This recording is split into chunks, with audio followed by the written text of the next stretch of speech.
পঞ্চদশ অধ্যায়। মহারাজ প্রিয়ব্রতের বংশধরদের মহিমা। এই অধ্যায়ে ভরত মহারাজের বংশধরদের এবং অন্যান্য রাজাদের মহিমা বর্ণিত হয়েছে। মহারাজ ভরতের পুত্রের নাম সুমতি। তিনি ঋষভদেব প্রদত্ত জীবন মুক্তির মার্গ অনুসরণ করেছিলেন।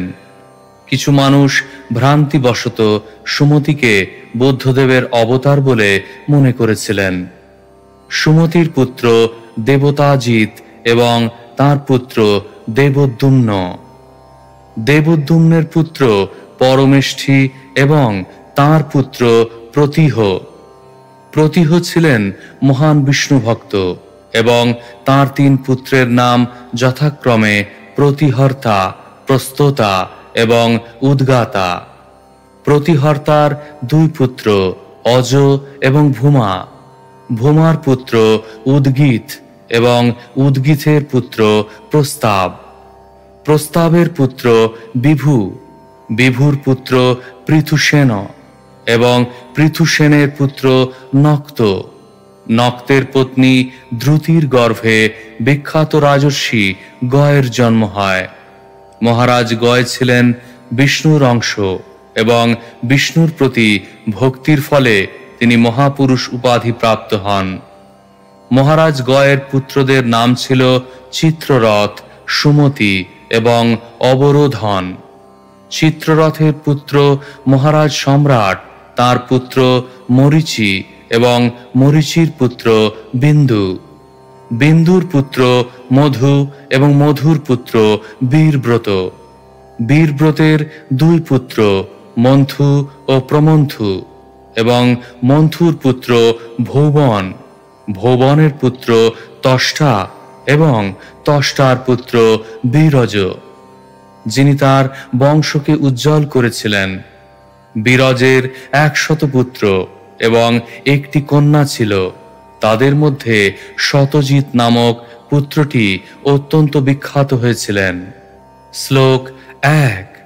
श्री शुक उवाच भरतस्यात्मजः सुमतिर्नामाभिहितो यमुहवाव केचित् पाखण्डिन ऋषभपदवीम् अनुवर्तमानं चानार्या अवेदसमाम्नातां देवतां स्वमनीषया पापि यस्या कलौ कल्पयिष्यन्ति। অনুবাদ। শ্রীল সুখদেব গোস্বামী বললেন, মহারাজ ভরতের পুত্র সুমতি ঋষভদেবের মার্গ অনুসরণ করেছিলেন, কিন্তু কতকগুলি পাষণ্ডী তাকে স্বয়ং ভগবান বুদ্ধদেব বলে কল্পনা করেছিল। এই সমস্ত দুর্জন যারা প্রকৃতপক্ষে নাস্তিক, তারা বৈদিক নির্দেশকে কল্পিত বলে মনে করে এবং তাদের সকপল কল্পিত মতবাদের দ্বারা তাদের কার্যকলাপের সমর্থন করে। এই সমস্ত পাপাচারী ব্যক্তিরা সুমতিকে বুদ্ধদেব বলে স্বীকার করে প্রচার করেছিল যে সকলেরই কর্তব্য সুমতির পন্থা অনুসরণ করা। এইভাবে তারা মনোধর্মের দ্বারা বিভ্রান্ত হয়েছিল। তাৎপর্য: যারা আর্য তারা নিষ্ঠা সহকারে বৈদিক নির্দেশ পালন করেন, কিন্তু এই কলিযুগে আর্য সমাজ নামক একটি সংস্থা মাথাচাড়া দিয়ে উঠেছে, যারা পরম্পরার ধারায় বৈদিক জ্ঞান সম্বন্ধে সম্পূর্ণরূপে অজ্ঞ। এই সংস্থার নেতারা সমস্ত প্রামাণিক আচার্যদের নিন্দা করে এবং নিজেদের বৈদিক নিয়মের প্রকৃত অনুগামী বলে প্রচার করে। এই সমস্ত তথাকথিত আচার্যরা যারা বৈদিক নির্দেশ অনুসরণ করে না, তারা বর্তমানে আর্য সমাজ বা জৈন নামে পরিচিত। তারা কেবল বৈদিক নির্দেশই অস্বীকার করে না, অধিকন্তু ভগবান বুদ্ধদেবের সঙ্গে তাদের কোনো সম্পর্ক নেই। সুমতির আচরণ অনুকরণ করে তারা নিজেদের ঋষভদেবের অনুগামী বলে দাবি করে। বৈষ্ণবেরা সাবধানতার সঙ্গে তাদের সঙ্গ থেকে দূরে থাকেন, কারণ তারা বৈদিক মার্গ সম্পর্কে সম্পূর্ণরূপে অজ্ঞ। ভগবদ্গীতায় 15:15 শ্রীকৃষ্ণ বলেছেন, বেদৈশ্চ সর্বৈরহমেব বেদ্য। বেদের প্রকৃত উদ্দেশ্য হচ্ছে আমাকে জানা, সেটিই হচ্ছে সমস্ত বৈদিক শাস্ত্রের নির্দেশ।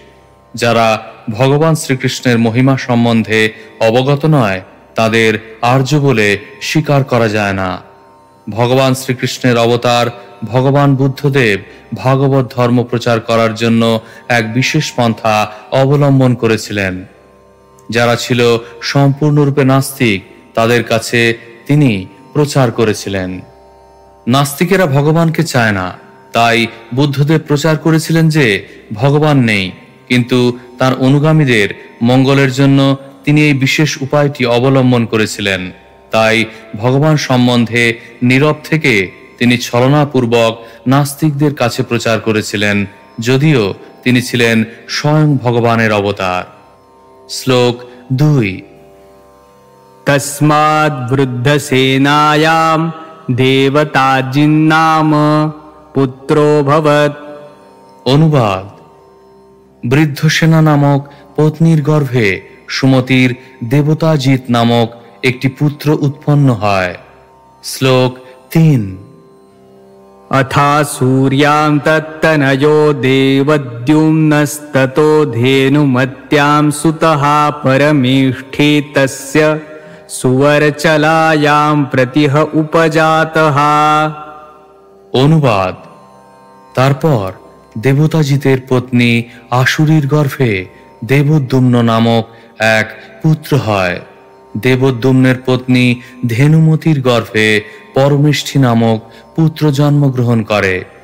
পরমেষ্ঠীর সুবরচলা নাম্নী পত্নীর গর্ভে প্রতিহ নামক এক পুত্র জন্মগ্রহণ করে। শ্লোক 4।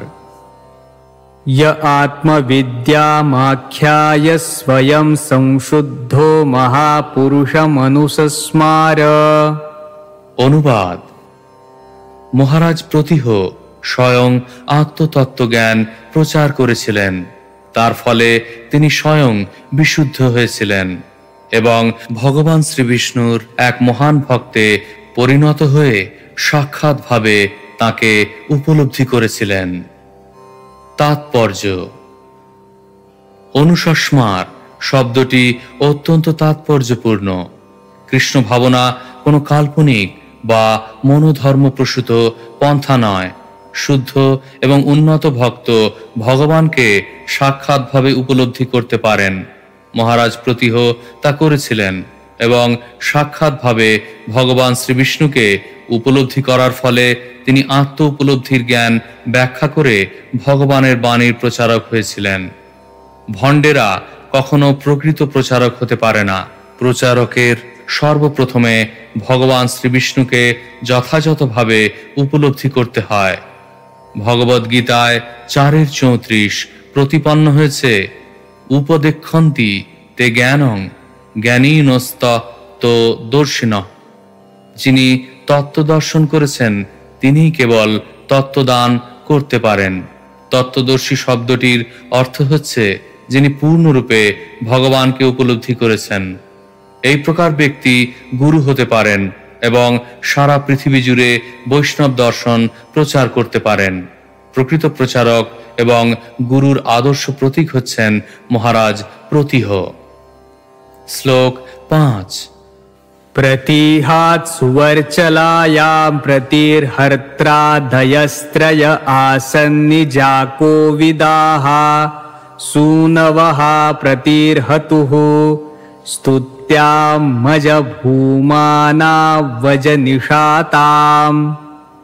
অনুবাদ: সুবরচলা নাম্নী পত্নীর গর্ভে প্রতিহের প্রতিহর্তা, প্রস্তোতা এবং উদ্গাতা নামক 3 পুত্রের জন্ম হয়। তার এই 3 পুত্র বৈদিক যজ্ঞ অনুষ্ঠানে অত্যন্ত নিপুণ ছিলেন।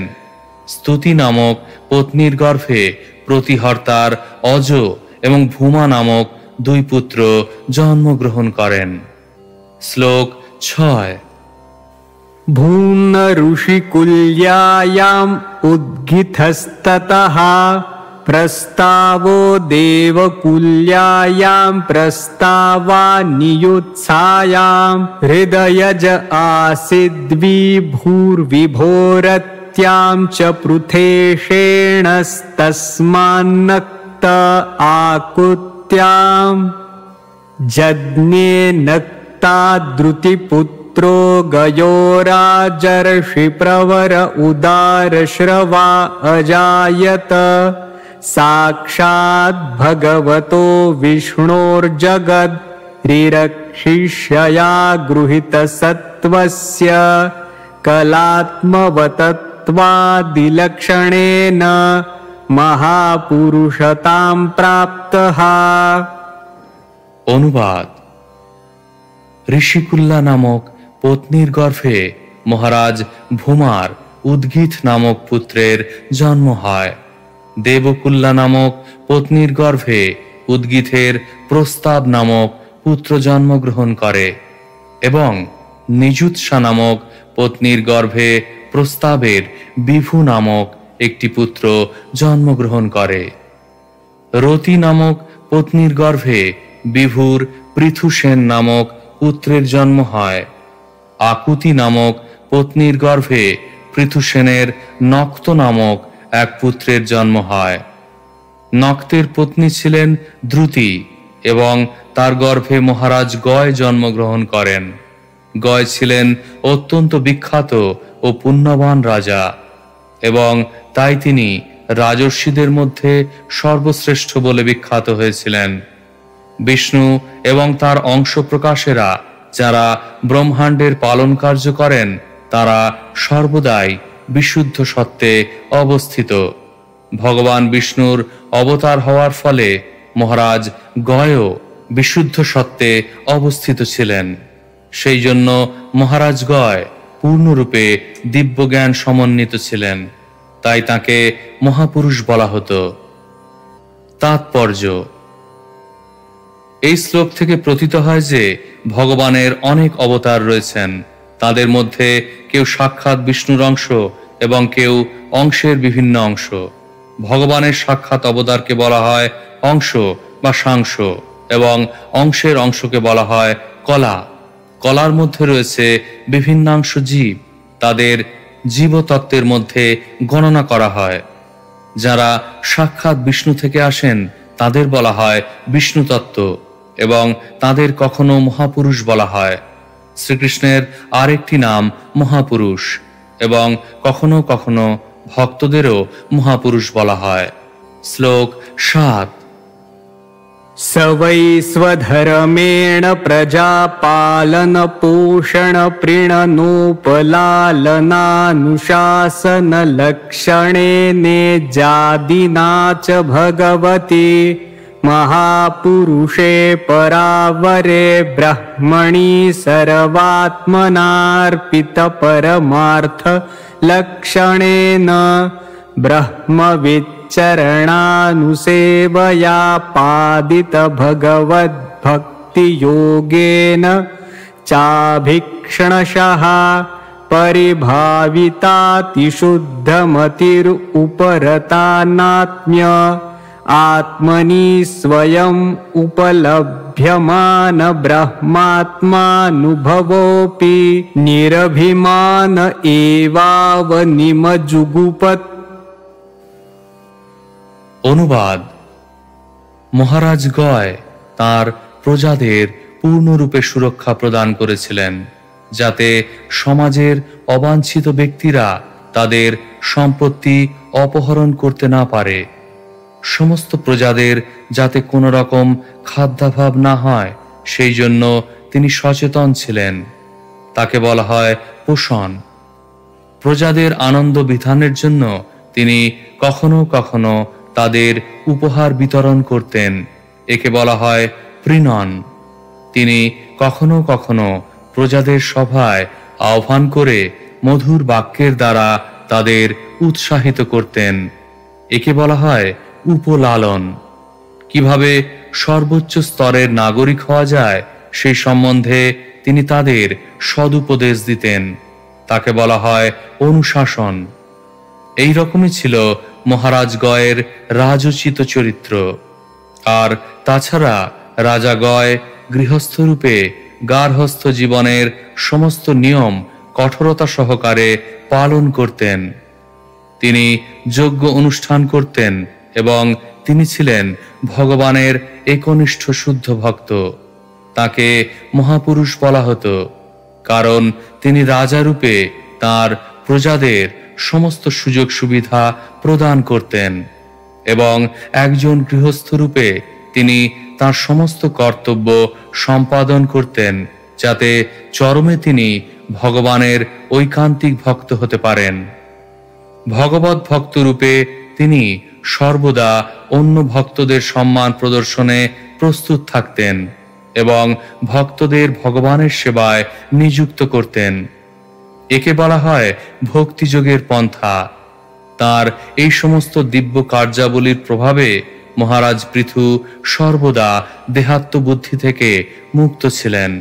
তিনি ছিলেন ব্রহ্মজ্ঞ এবং তাই সর্বদা তিনি আনন্দময় ছিলেন। তিনি কখনো জড়জাগতিক শোক অনুভব করেননি।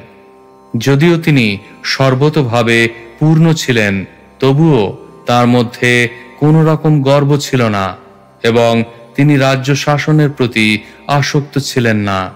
তাৎপর্য: ভগবদ্গীতায় ভগবান শ্রীকৃষ্ণ বলেছেন যে তিনি সাধুদের পরিত্রাণ এবং অসুরদের বিনাশের জন্য পরিত্রাণায় সাধুনাং বিনাশায় চ দুষ্কৃতাম এই পৃথিবীতে অবতরণ করেন। রাজা যেহেতু ভগবানের প্রতিনিধি, তাই কখনো কখনো তাকে নরদেব বলা হয়, অর্থাৎ মানুষদের মধ্যে তিনি হচ্ছেন দেবতা। বৈদিক নির্দেশ অনুসারে তাকে এই পার্থিব স্তরে ভগবানের মতো পূজা করা হয়। ভগবানের প্রতিনিধি রূপে রাজার কর্তব্য নাগরিকদের এমনভাবে পালন পোষণ করা যাতে তাদের খাদ্য এবং সুরক্ষার জন্য কোনো রকম করতে না হয় এবং তারা যাতে সব সময় আনন্দিত থাকে। রাজা তাদের কল্যাণের জন্য সবকিছু সরবরাহ করেন এবং সেই জন্য রাজা কর ধার্য করেন। রাজা অথবা সরকার যদি নাগরিকদের উপর কর ধার্য করে অথচ তাদের প্রতিপালন না করে, তাহলে তারা প্রজাদের পাপের ভাগী হয়। কলিযুগে রাজতন্ত্র লুপ্ত হয়ে গেছে, কারণ রাজারা কলিযুগের দ্বারা প্রভাবিত হয়েছে। রামায়ণ থেকে জানা যায়, বিভীষণ যখন রামচন্দ্রের সঙ্গে সখ্য স্থাপন করেছিলেন, তখন তিনি প্রতিজ্ঞা করেছিলেন যে কোনো কারণে যদি তিনি রামচন্দ্রের সঙ্গে তার বন্ধুত্বের শর্ত ভঙ্গ করেন, তাহলে তিনি কলিযুগে ব্রাহ্মণ অথবা রাজা হবেন। এইভাবে বিভীষণ ইঙ্গিত করেছিলেন যে এই কলিযুগে ব্রাহ্মণ এবং রাজারা অত্যন্ত জঘন্য অবস্থায় রয়েছে।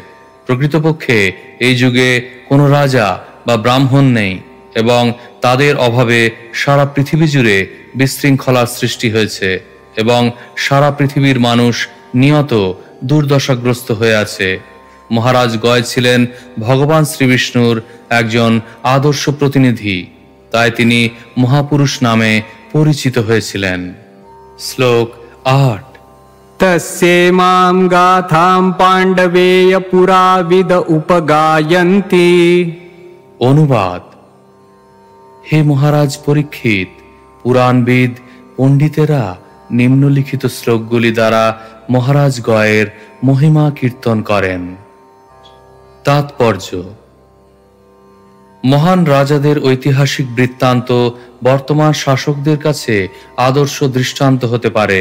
বর্তমানে যারা পৃথিবী শাসন করছে, সেই সমস্ত শাসকদের মহারাজ গয়, মহারাজ যুধিষ্ঠির, মহারাজ পৃথু প্রমুখ রাজাদের দৃষ্টান্ত থেকে শিক্ষা লাভ করা উচিত, যাতে তারা এমনভাবে প্রজা শাসন করতে পারে যার ফলে তাদের সমস্ত প্রজারা সুখী হতে পারে।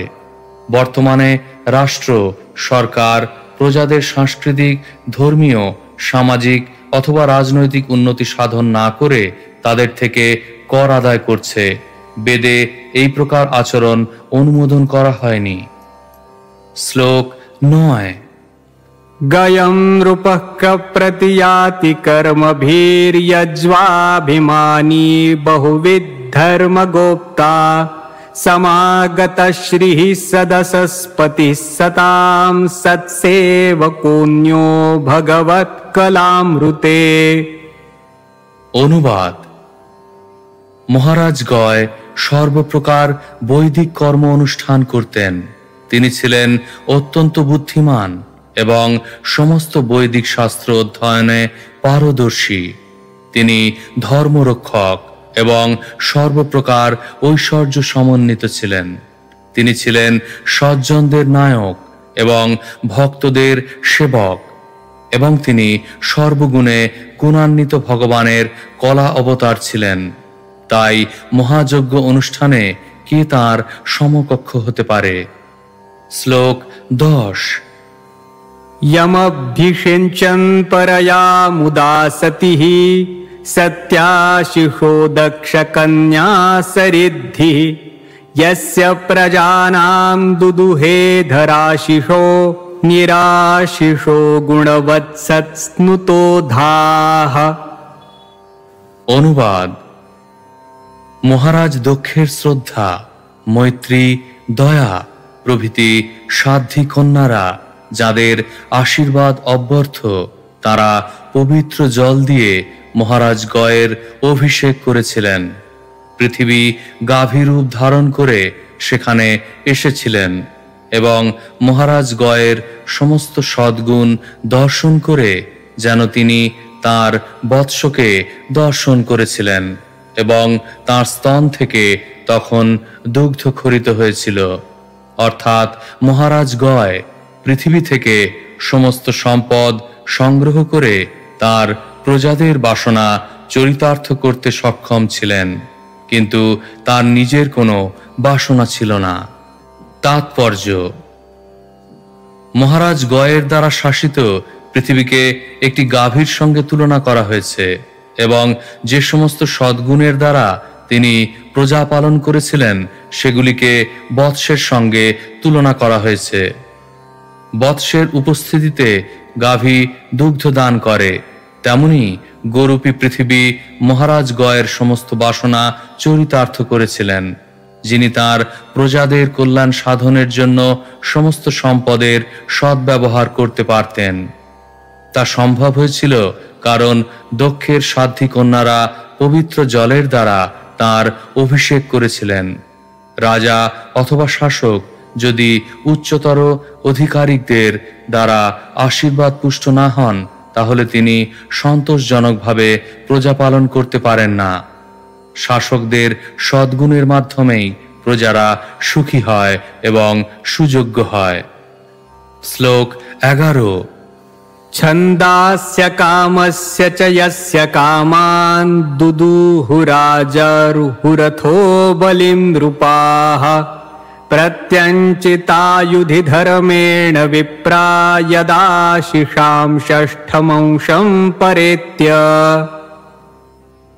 অনুবাদ: যদিও মহারাজ গয়ের নিজের ইন্দ্রিয় সুখ ভোগের কোনো বাসনা ছিল না, তবুও বৈদিক শাস্ত্রবিহিত কর্ম অনুষ্ঠানের ফলে তার সমস্ত বাসনা পূর্ণ হতো। অন্য যে সমস্ত রাজারা মহারাজ গয়ের সঙ্গে যুদ্ধ করেছিলেন, তারা সকলে ধর্মীয় অনুশাসন অনুসারে যুদ্ধ করতে বাধ্য হয়েছিলেন। সেই ধর্মযুদ্ধে অত্যন্ত সন্তুষ্ট হয়ে তারা তাকে বহুবিধ উপহার প্রদান করতেন। তেমনি তার রাজ্যের সমস্ত ব্রাহ্মণেরা তার উদার দানের ফলে পরম সন্তুষ্ট ছিলেন। তার ফলে ব্রাহ্মণেরা তাদের পুণ্যকর্মের 1/6 পরলোকে উপভোগের জন্য মহারাজ গয়কে দান করেছিলেন। তাৎপর্য: একজন ক্ষত্রিয় রাজা রূপে মহারাজ গয়কে কখনো কখনো তার সার্বভৌমত্ব বজায় রাখার জন্য তার অধীনস্থ রাজাদের সঙ্গে যুদ্ধ করতে হতো, কিন্তু সেই সমস্ত অধীনস্থ রাজারা কখনো তার প্রতি অসন্তুষ্ট হননি, কারণ তারা জানতেন যে মহারাজ গয় ধর্মের নিয়ম বজায় রাখার জন্য যুদ্ধ করতেন। তার ফলে তারা তার অধীনতা স্বীকার করে তাকে নানা প্রকার উপহার প্রদান করেছিলেন। তেমনি বৈদিক কর্মের অনুষ্ঠানকারী ব্রাহ্মণেরা তার প্রতি এতই প্রসন্ন ছিলেন যে তারা তার পরলোকের মঙ্গলের জন্য তাকে তাদের পুণ্যকর্মের 1/6 স্বতঃস্ফূর্তভাবে দান করেছিলেন। এইভাবে ব্রাহ্মণ এবং ক্ষত্রিয়েরা সকলেই মহারাজ গয়ের প্রতি তার উপযুক্ত শাসন ব্যবস্থার জন্য অত্যন্ত প্রসন্ন ছিলেন। পক্ষান্তরে বলা যায় যে মহারাজ গয় যুদ্ধ করে ক্ষত্রিয় রাজাদের প্রসন্নতা বিধান করেছিলেন এবং দানের দ্বারা ব্রাহ্মণদের সন্তুষ্ট করেছিলেন।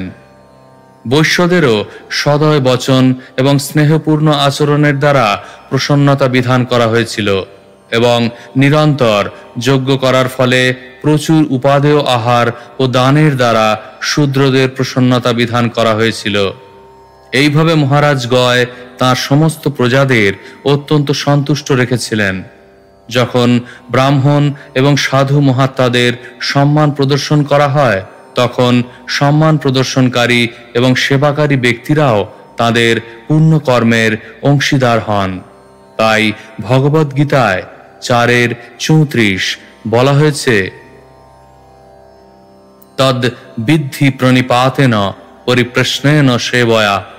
বিনীতভাবে সদ্গুরুর শরণাগত হয়ে তাঁর সেবা করতে হয়। শ্লোক 12।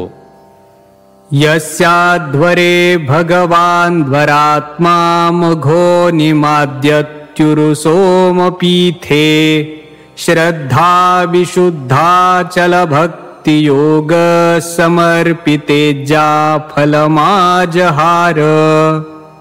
অনুবাদ: মহারাজ গয়ের যজ্ঞে প্রচুর পরিমাণে সোমরস পান হতো এবং ইন্দ্র সেই যজ্ঞে এসে প্রচুর পরিমাণে সোমপান করে মত্ত হতেন।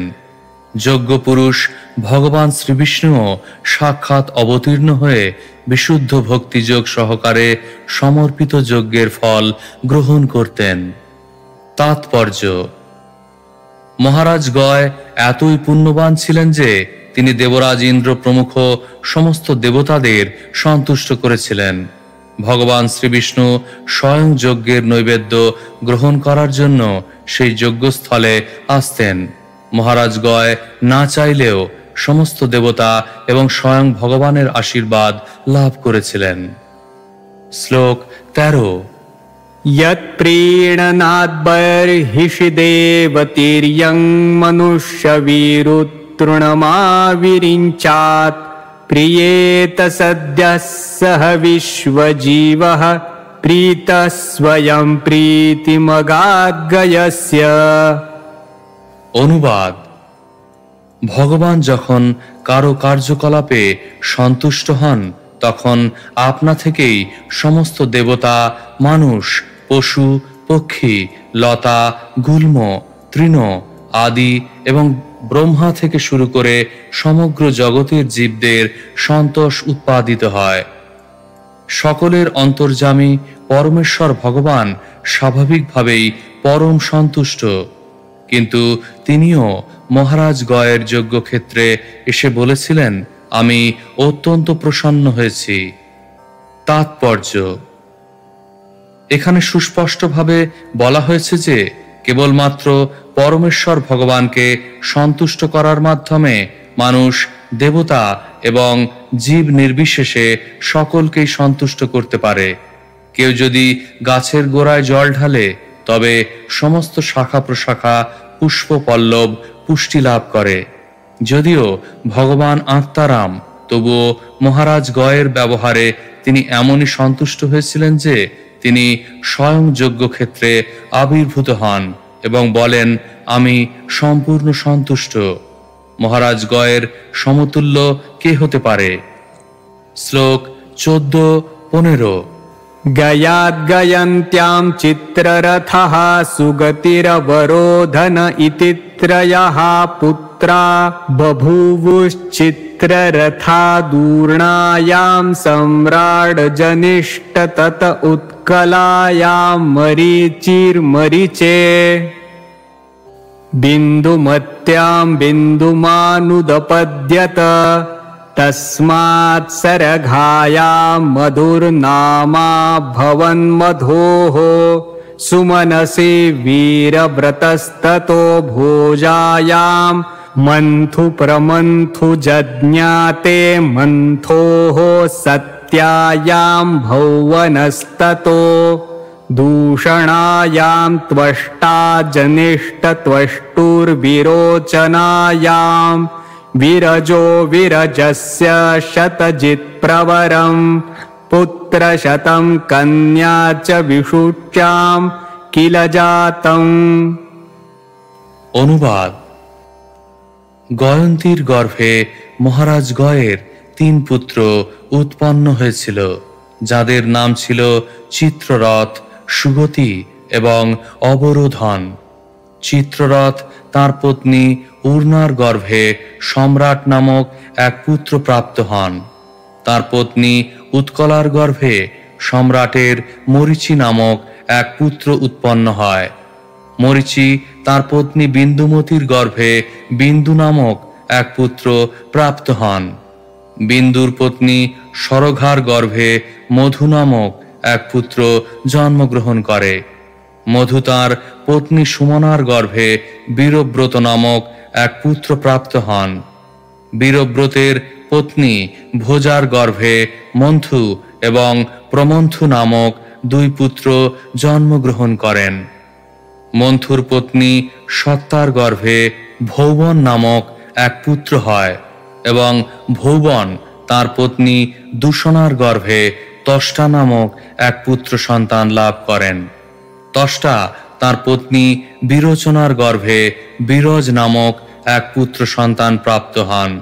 বিরজের পত্নী ছিলেন বিশুচি এবং তার গর্ভে বিরজের শতজিৎ প্রমুখ 100 পুত্র এবং একটি কন্যা জন্মগ্রহণ করে। শ্লোক 16। तत्रायं श्लोकः प्रयव्रतं वंशमिमं विरजश्चरमोद्भवः अकरोदत्यलं कीर्त्या विष्णुः सुरगणं यथा। অনুবাদ: মহারাজ বিরজ সম্বন্ধে একটি বিখ্যাত শ্লোক রয়েছে। ভগবান শ্রীবিষ্ণু যেমন তার দিব্য প্রভাবের দ্বারা দেবতাদের অলঙ্কৃত করেন, ঠিক তেমনি মহারাজ বিরজ তার মহৎ গুণাবলী এবং বিপুল যশরাশির দ্বারা প্রিয়ব্রতের বংশকে ভূষিত করেছিলেন। তাৎপর্য: বাগানে ফুলের গাছ তার সুগন্ধি ফুলের জন্য সুখ্যাতি অর্জন করে, তেমনি কোনো বংশে কেউ যদি প্রসিদ্ধ হয় তাহলে সুগন্ধি পুষ্পের সঙ্গে তার তুলনা করা হয়, তার জন্য সমগ্র বংশ বিখ্যাত হয়। যেহেতু শ্রীকৃষ্ণ যদুবংশে জন্মগ্রহণ করেছিলেন, তাই যদুবংশ এবং যাদবেরা চিরকালের জন্য বিখ্যাত হয়েছেন। মহারাজ বিরজের আবির্ভাবের ফলে মহারাজ প্রিয়ব্রতের বংশ চিরকালের জন্য প্রসিদ্ধ হয়েছে। ইতি শ্রীমদ্ ভাগবতের 5ম স্কন্ধের মহারাজ প্রিয়ব্রতের বংশধরদের বর্ণনা নামক 15 অধ্যায়ের ভক্তি বেদান্ত তাৎপর্য।